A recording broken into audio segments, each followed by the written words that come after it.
En esta breve opinión sobre el general Manstein, yo podría decir que era un importante estratega de la Wehrmacht. La forma en la cual diseñó el ataque de la Wehrmacht sobre Francia fue brillante, siendo que la mayoría de los generales querían atacar a Francia de la manera tradicional, es decir, por Bélgica, que sería el norte de Francia, y cayendo así hacia el sur. Pero tomen en cuenta que esta estrategia que proponían la mayoría de los generales del Estado Mayor alemán presentaba varias fallas. ¿Eso por qué?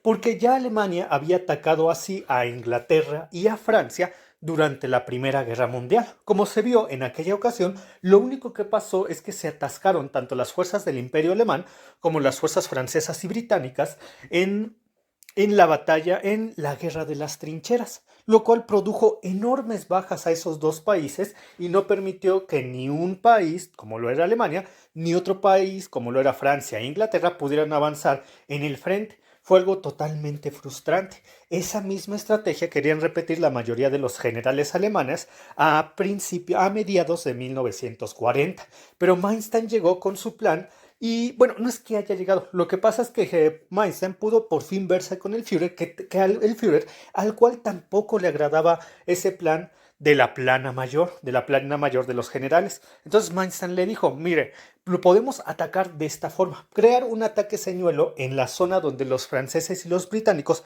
creen que va a ocurrir la mayor parte o creen que se va a desarrollar la mayor parte del ataque, que es precisamente por Bélgica, mientras que el verdadero ataque sería por el bosque de las Ardenas. Ante esta idea de Manstein, Hitler se mostró realmente entusiasmado, porque el primer plan, el que les acabo de comentar, el mismo que se siguió en la Primera Guerra Mundial, simplemente no le agradaba a Hitler. Entonces eligió el plan de Manstein, de tal forma que el ataque señuelo sería por el norte de Francia, mientras que el verdadero ataque sería atravesar el bosque de las Ardenas, cubrir por rápidos movimientos esta zona y lograr embolsar a las fuerzas francesas y británicas. Siguiendo esta táctica, ya para abril de 1940, las fuerzas francesas y británicas fueron finalmente aplastadas y derrotadas. Es aquí cuando se dio la célebre huida de Dunkerque, donde el gobierno británico mandó a todas las embarcaciones con las cuales contaban, inclusive a embarcaciones de uso civil, para que pudieran rescatar a estos hombres que habían quedado embolsados y atrapados en Dunkerque. Es así como vemos que Manstein se destacó y Hitler empezó a confiar más en el general Manstein. Ahora tenemos que una vez que la Alemania nazi le declaró la guerra a la Unión Soviética, rompiendo el pacto Ribbentrop-Molotov, que también es conocido como el pacto nazi-soviético, Manstein también tuvo importantes participaciones en este frente, el frente más sangriento de todas las campañas y toda la historia militar de la humanidad. Tan solo en este frente perdieron la vida aproximadamente 7 millones de alemanes y 22 millones de rusos. Entonces tenemos el enorme frente de más o menos de 3.000 kilómetros de extensión. Pero ¿cómo planeaba atacar las fuerzas de Hitler? La mayoría de los generales quería concentrar un ataque por el centro, pero Hitler lo quería en tres puntas, evitando atacar directamente Moscú, porque Hitler tenía un miedo irracional al mismo camino que había seguido Napoleón, como ya se ha explicado en otros videos.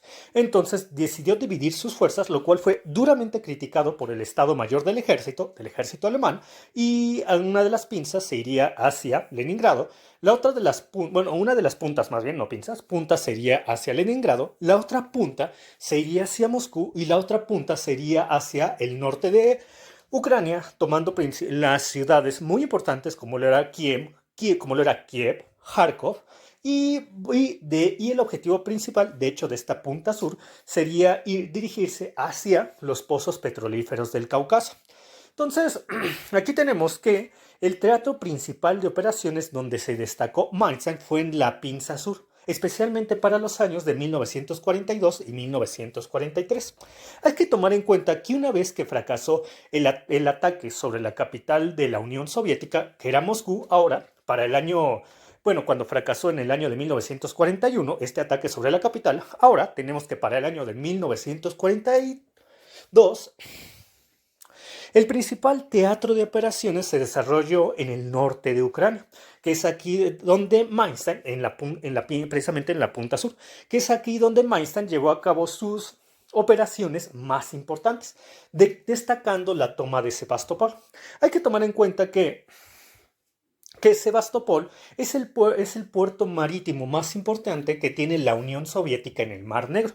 Entonces, esta fortaleza fue duramente defendida por las tropas de la Unión Soviética. No fue hasta que llegó el general Manstein y supo dirigir a sus tropas que estas fuerzas de la Unión Soviética finalmente cayeron y tuvieron que abandonar Sebastopol. Luego tenemos que Manstein se desplazó un tanto hacia el norte para funcionar como una especie de apoyo para el sexto ejército alemán que se dirigía a Stalingrado. Una vez que el sexto ejército alemán estuvo peleando en las calles de Stalingrado y que para noviembre de 1942 el ejército de la Unión Soviética llevó a cabo la Operación Urano, por medio de la cual se envolvió al grupo de ejército, se envolvió al sexto ejército alemán y al cuarto ejército blindado.